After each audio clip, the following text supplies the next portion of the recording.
नमस्कार।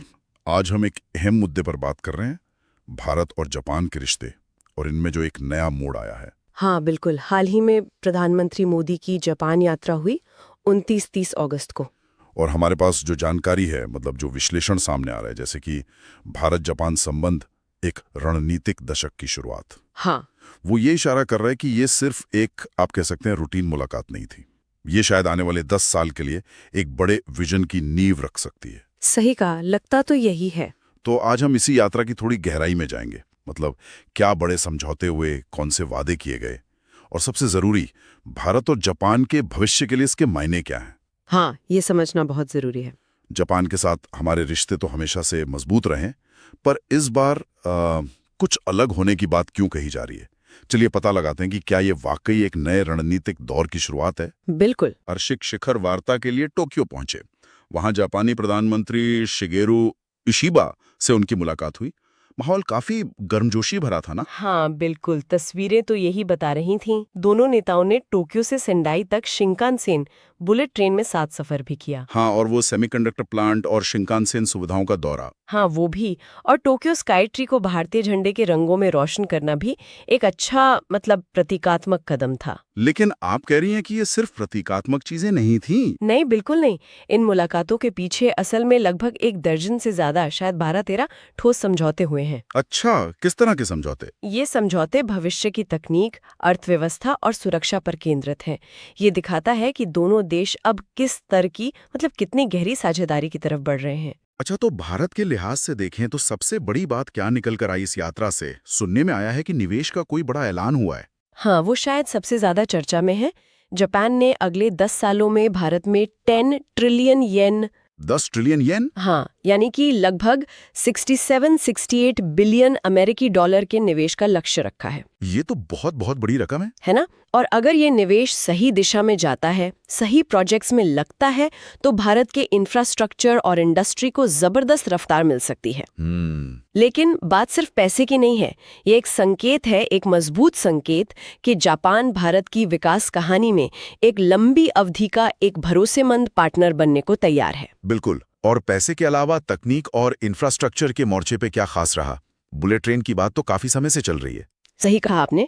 इस बार E10 series शिंकनसेन bullet ट्रेनों पर सहयोग को और आगे बढ़ाया गया है और भविष्य में भारत में ही इनके निर्माण की संभावना पर भी बात हुई है। मतलब मेक इन इंडिया एंगल भी है इसमें। हाँ बिल्कुल, लेकिन इससे भी आगे बढ़कर सेमीकंडक्टर और आर्टिफिशियल इंटेलिजेंस AI जैसे भविष्य के जो अहम क्षेत्र हैं, उनमें सहयोग को गहरा करने पर बहुत जोर दिया गया।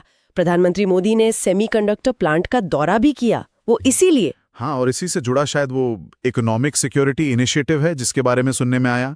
ये क्या है असल में। बिल्कुल, हाँ ये बहुत महत्वपूर्ण है। इस पहल के तहत सेमीकंडक्टर्स रेयर अर्थ्स यानी वो दुर्लभ खनिज। हाँ वही, रेयर अर्थ्स, AI और क्लीन एनर्जी जैसे जो रणनीतिक रूप से अहम क्षेत्र हैं, उन पर फोकस किया जाएगा। अच्छा। साथ ही एक डिजिटल पार्टनरशिप 2.0 भी लॉन्च हुई है। तो ये सब मिलकर क्या दिखाता है कि दोनों देश सिर्फ व्यापार नहीं, बल्कि भविष्य की सप्लाई चेन और तकनीकी सुरक्षा पर भी मिलकर काम करना चाहते हैं। मतलब किसी एक देश पर निर्भरता कम करने की कोशिश। एग्जैक्टली। ये उन क्षेत्रों में आत्मनिर्भरता बढ़ाने की कोशिश है जहां किसी एक देश पर निर्भरता, आप कह सकते हैं, थोड़ी खतरनाक हो सकती है। समझ गया। तकनीक के अलावा क्या अंतरिक्ष और रक्षा जैसे रणनीतिक क्षेत्रों में भी कुछ प्रगति हुई। हाँ, दोनों ही क्षेत्रों में। ISRO और जापानीज स्पेस एजेंसी JAXA ने चंद्रयान 5 मिशन पर साथ काम करने का फैसला किया है। चंद्रयान 5। हाँ, जिसका लक्ष्य चंद्रमा के दक्षिणी ध्रुव की खोज करना है।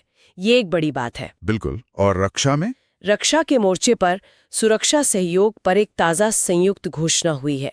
दोनों देशों के राष्ट्रीय सुरक्षा सलाहकारों NSAs के बीच नियमित बातचीत का एक संस्थागत ढांचा बनेगा। अच्छा, ये नया है। हाँ, और रक्षा उपकरणों के सह विकास और सह उत्पादन पर भी जोर रहेगा। तो डिफेंस टाइज भी गहरे हो रहे हैं। ये तो हुई तकनीक और सुरक्षा की बात। पर्यावरण और लोगों के बीच संपर्क बढ़ाने को लेकर भी कुछ समझौते हुए हैं शायद। निश्चित रूप से। ग्रीन एनर्जी और सस्टेनेबिलिटी पर तो खास ध्यान दिया गया है। जैसे सस्टेनेबल फ्यूल इनिशिएटिव है, बैटरी सप्लाई चेन पार्टनरशिप है, जॉइंट क्रेडिटिंग मैकेनिज्म, ये कार्बन क्रेडिट वाला। हाँ, कार्बन क्रेडिट से जुड़ा हुआ, और भविष्य के ईंधन जैसे हाइड्रोजन और अमोनिया पर सहयोग के लिए भी नए समझौते हुए हैं। और जहां तक लोगों के बीच संपर्क की बात है, तो अगले 5 सालों में 5 लाख लोगों के आदान प्रदान का लक्ष्य रखा गया है। 5 लाख? हाँ, जिसमें 50,000 कुशल भारतीय कामगारों को जापान भेजना भी शामिल है। अच्छा, ये जापान की लेबर शॉर्टेज में भी मदद करेगा शायद। बिल्कुल, और इसके साथ ही भारतीय राज्यों और जापानी प्रीफेक्चर, मतलब उनके प्रांतों के बीच सीधे सहयोग का एक मैकेनिज्म भी बनाया गया है। निवेश, स्टार्टअप, स्किल डेवलपमेंट, टूरिज्म, तकनीक, इन सब में। तो अगर इन सब फायदों को एक साथ देखें, ये भारी निवेश, एडवांस टेक्नोलॉजी, रक्षा सहयोग, ग्रीन एनर्जी पर फोकस्ड और लोगों का आना जाना, ये भारत के लिए सिर्फ मतलब आर्थिक मदद से कहीं ज्यादा लगता है। बिल्कुल, अगर हम इसे थोड़ी बड़ी तस्वीर में देखें तो ये भारत के लिए अपनी रणनीतिक स्वायत्ता, जिसे स्ट्रेटेजिक ऑटोनोमी कहते हैं, उसे बढ़ाने का एक जरिया है। ये वैश्विक सप्लाई चेन में खासकर महत्वपूर्ण तकनीकों के मामले में अपनी स्थिति मजबूत करने का अवसर है। हाँ। और ये सब आत्मनिर्भर भारत और make in India, make for the world जैसी भारत की अपनी महत्वाकांक्षी योजनाओं को भी बल देता है। ये सिर्फ चीजें खरीदना नहीं है, बल्कि उन्हें बनाने की क्षमता विकसित करना है और वैश्विक व्यवस्था में अपनी जगह बनाना है। ये तो हुई भारत की बात, लेकिन इस साझेदारी से जापान को क्या मिल रहा है? मतलब 10 ट्रिलियन का निवेश कोई छोटी बात तो है नहीं, उनके लिए इसमें क्या है? ये एक बहुत अच्छा सवाल है और बहुत जरूरी भी। जापान के नजरिए से देखें तो इसके कई फायदे हैं। सबसे पहले जाहिर है आर्थिक फायदा। वो कैसे? देखिए, भारत एक तेजी से बढ़ती हुई अर्थव्यवस्था है। उसके विशाल इंफ्रास्ट्रक्चर, टेक्नोलॉजी और क्लीन एनर्जी सेक्टर में निवेश से जापान को लंबी अवधि में अच्छे रिटर्न की उम्मीद है। और ये जो make in India, make for the world की रणनीति है, इसके जरिए उन्हें भारत के बड़े बाजार तक बेहतर पहुंच भी मिलती है और यहाँ से दुनिया भर में निर्यात करने का रास्ता भी खुलता है। ठीक है, आर्थिक फायदे समझ आते हैं, लेकिन इसके अलावा रणनीतिक तौर पर जापान के लिए ये क्यों जरूरी है? रणनीतिक तौर पर यह शायद और भी ज्यादा महत्वपूर्ण हो सकता है। देखिए, जापान भी क्वाड का सदस्य है। हाँ। तो भारत के साथ संबंध मजबूत करना इंडो पैसिफिक क्षेत्र में जापान के हितों के लिए बहुत जरूरी है, खासकर चीन के बढ़ते प्रभाव और कह सकते हैं उसकी मुखरता के बीच। हाँ, वो तो है। और भरोसेमंद साथी मिलना जापान की अपनी सुरक्षा और क्षेत्रीय स्थिरता के लिए बहुत अहम है। अच्छा। साथ ही सुरक्षित और भरोसेमंद सप्लाई चेन बनाना, खासकर सेमीकंडक्टर और महत्वपूर्ण खनिजों के लिए, ये जापान की अपनी आर्थिक सुरक्षा के लिए भी अब बेहद जरूरी हो गया है। यानी ये सिर्फ दोस्ती नहीं बल्कि एक तरह से जरूरत भी बन गया है जापान के लिए। बिल्कुल बिल्कुल। इसके अलावा एक और एंगल है, जापान अपनी घटती और बूढ़ी होती आबादी की समस्या से जूझ रहा है। हाँ, ये तो बड़ी समस्या है वहाँ, है ना? ऐसे में भारत की विशाल युवा आबादी और जो टैलेंट पूल है, वो उनके लिए एक बड़ा आकर्षण है। ये जो 50,000 कुशल कामगारों को जापान बुलाने की बात है, हाँ। और शैक्षणिक संस्थानों के साथ साझेदारी करना, ये जापान की लेबर मार्केट की कमी को कुछ हद तक पूरा कर सकता है और उनके यहाँ इनोवेशन को भी शायद बढ़ावा दे सकता है। और वैश्विक मंच पर भी शायद इससे जापान की स्थिति मजबूत होती होगी। हाँ, निश्चित रूप से भारत के साथ ये गहरी साझेदारी एक स्वतंत्र और खुले इंडो पैसिफिक क्षेत्र यानी free and open Indo Pacific या FOIP के प्रति जापान की प्रतिबद्धता को और पुख्ता करती है। ये क्षेत्रीय सुरक्षा और वैश्विक नियमों पर आधारित व्यवस्था बनाए रखने में उसकी भूमिका को मजबूत करती है। तो कुल मिलाके जैसा आपने कहा, जापान के लिए ये निवेश और साझेदारी सिर्फ एक अच्छा विकल्प नहीं, बल्कि एक रणनीतिक जरूरत है। अब ये समझते हैं कि इस खास यात्रा को इतना अहम क्यों माना जा रहा है। आपने शुरू में कहा था कि ये सिर्फ रूटीन नहीं थी, क्यों? इसके कुछ ठोस कारण हैं। पहली बात तो ये कि ये लगभग 7 साल में प्रधानमंत्री मोदी की पहली स्टैंड अलोन यानी सिर्फ द्विपक्षीय मुद्दों पर केंद्रित जापान यात्रा थी। अच्छा, 7 साल में पहली स्टैंड अलोन। हाँ, अक्सर ऐसी यात्राएं किसी बड़े बहुपक्षीय शिखर सम्मेलन के साथ साथ होती हैं, जैसे G20 या G7 के साथ। लेकिन इस बार पूरा फोकस सिर्फ भारत जापान संबंधों पर था। ये अपने आप में एक संकेत है। दूसरा कारण शायद इसकी टाइमिंग है। उस समय ऐसी खबरें थी कि भारत और अमेरिका के बीच आर्थिक मुद्दों पर कुछ तनाव या मतभेद चल रहा था। हाँ, वो संदर्भ भी महत्वपूर्ण है। बिल्कुल। ऐसे समय में जब अमेरिका के साथ कुछ आर्थिक मसलों पर कह सकते हैं थोड़ी खींचतान की खबरें थी। जापान के साथ इतने बड़े पैमाने पर समझौतों का होना ये दिखाता है कि भारत अपनी विदेश नीति में विविधीकरण मतलब डाइवर्सिफिकेशन पर कितना जोर दे रहा है। ये किसी एक बड़ी शक्ति पर हद से ज्यादा निर्भरता कम करने की रणनीति का हिस्सा लगता है और जापान एक स्वाभाविक और भरोसेमंद भागीदार के रूप में उभर रहा है जिसके साथ भारत के हित कई स्तरों पर मिलते हैं। और तीसरा शायद वो दशक भर का विजन प्लान जिसकी बात हमने शुरू में की थी। बिल्कुल, वो तीसरा बड़ा कारण है। इस यात्रा ने सिर्फ मौजूदा समझौतों को आगे नहीं बढ़ाया बल्कि अगले 10 साल के लिए एक महत्वाकांक्षी रोड मैप तैयार किया है, एक विजन सेट किया है। इसमें हाईटेक, सस्टेनेबिलिटी, मोबिलिटी, सुरक्षा, अंतरिक्ष और लोगों के बीच आदान प्रदान जैसे भविष्य के सभी महत्वपूर्ण क्षेत्र शामिल हैं। तो ये छोटी अवधि के फायदों से आगे जाकर एक लंबी गहरी साझेदारी की नींव रखता है। तो अगर हमें इस यात्रा के सबसे बड़े फैसलों को या कह लें कि टेक अवेज को संक्षेप में देखना हो तो वो क्या होंगे? मतलब लिस्ट नहीं बनाते पर मुख्य बातें क्या रहीं? हाँ, मुख्य तौर पर मेरी ख्याल से 3-4 बातें उभर कर आती हैं।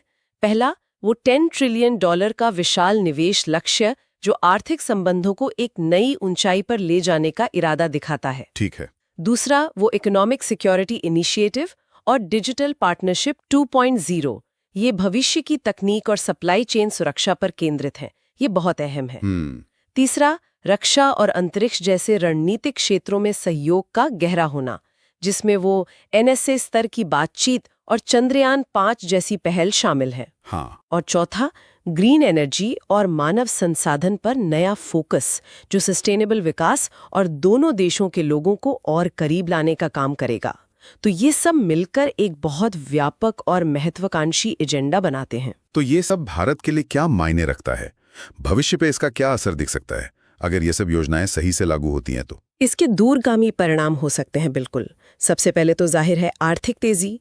इतना बड़ा निवेश अगर आता है तो इंफ्रास्ट्रक्चर, क्लीन एनर्जी, मैन्युफैक्चरिंग, इन सब को बड़ा पुश मिलेगा। रोजगार पैदा होंगे, ग्रोथ बढ़ेगी। हाँ, वो तो है। और तकनीक के क्षेत्र में क्या हम सिर्फ तकनीक खरीदेंगे या उसे बनाने की क्षमता भी विकसित करेंगे? यहीं पर बात दिलचस्प हो जाती है। सेमीकंडक्टर, AI, एडवांस्ड मोबिलिटी, अंतरिक्ष जैसे क्षेत्रों में जापान के साथ साझेदारी से भारत को सिर्फ तकनीक नहीं मिलेगी बल्कि अपनी क्षमताएं विकसित करने का भी मौका मिलेगा। अच्छा। के बाद ये और साफ हुआ है। हाँ, बिल्कुल। खासकर महत्वपूर्ण तकनीकों और खनिजों के लिए किसी एक या दो देशों पर ही निर्भर रहना खतरनाक हो सकता है। तो जापान जैसे भरोसेमंद साथी के साथ सप्लाई चेन में विविधता लाने से, उन्हें डाइवर्सिफाई करने से भारत की आर्थिक सुरक्षा बढ़ेगी और वो वैश्विक दबावों का या किसी एक सप्लायर की मनमानी का बेहतर ढंग से सामना कर पाएगा। ये रणनीतिक स्वायत्तता के लिए बहुत जरूरी है। और पर्यावरण और कौशल विकास पर भी इसका सकारात्मक असर पड़ेगा? हाँ, बिल्कुल। क्लीन एनर्जी और सस्टेनेबिलिटी पर जो सहयोग है वो भारत को अपने नेट जीरो जैसे महत्वाकांक्षी पर्यावरण लक्ष्यों को हासिल करने में मदद करेगा। ये बहुत जरूरी है। हाँ। और वो जो 50,000 कुशल कामगार जापान जाएंगे और जो लाखों लोगों का आदान प्रदान होगा, उससे क्या होगा? भारतीय प्रोफेशनल्स को वैश्विक अनुभव मिलेगा, उन्हें नई स्किल सीखने को मिलेंगी जो वापस आकर भारत के विकास में योगदान देंगे। ये भारत के डेमोग्राफिक डिविडेंड का सही इस्तेमाल करने का एक तरीका भी है। तो कुल मिलाकर देखें तो ये साझेदारी भारत को कई मोर्चों पर आर्थिक, तकनीकी, रणनीतिक, पर्यावरण, कौशल सब पर आगे ले जा सकती है। निश्चित रूप से इसका सीधा मतलब है कि आने वाले दशक में भारत की विकास यात्रा में जापान एक बेहद महत्वपूर्ण और शायद सबसे भरोसेमंद रणनीतिक भागीदारों में से एक बनकर उभरेगा। ये पक्का लगता है। ये सहयोग सिर्फ आर्थिक नहीं रहेगा बल्कि तकनीकी, रणनीतिक और यहाँ तक कि सामाजिक स्तर पर भी गहरा असर डालेगा और ये भारत को वैश्विक मंच पर एक बड़ी तकनीकी और आर्थिक शक्ति के रूप में स्थापित करने में एक अहम कड़ी साबित हो सकता है। अब अगर हम थोड़ा और स्पेसिफिक होकर देखें कि इस गहरी होती साझेदारी का सबसे ज्यादा फायदा किन उद्योगों या सेक्टर्स को मिलने की उम्मीद है? वैसे तो असर काफी व्यापक होगा पर कुछ खास क्षेत्र होंगे शायद। हाँ, कुछ क्षेत्र तो खास तौर पर उभर कर आते हैं। सेमीकंडक्टर्स और इलेक्ट्रॉनिक्स मैन्युफैक्चरिंग, जाहिर तौर पर इसको बड़ा बूस्ट मिलेगा, इस पर फोकस बहुत ज्यादा है। ठीक है। रेल और मोबिलिटी, खासकर हाई स्पीड रेल और एडवांस ट्रांसपोर्ट सिस्टम, ये दूसरा बड़ा क्षेत्र है। शिंकानसेन वाली बात इसी में आती है। हाँ, एआई, डिजिटल तकनीक और इनसे जुड़ा जो स्टार्टअप इकोसिस्टम है उसको भी काफी फायदा होगा, खासकर डिजिटल पार्टनरशिप 2.0 से।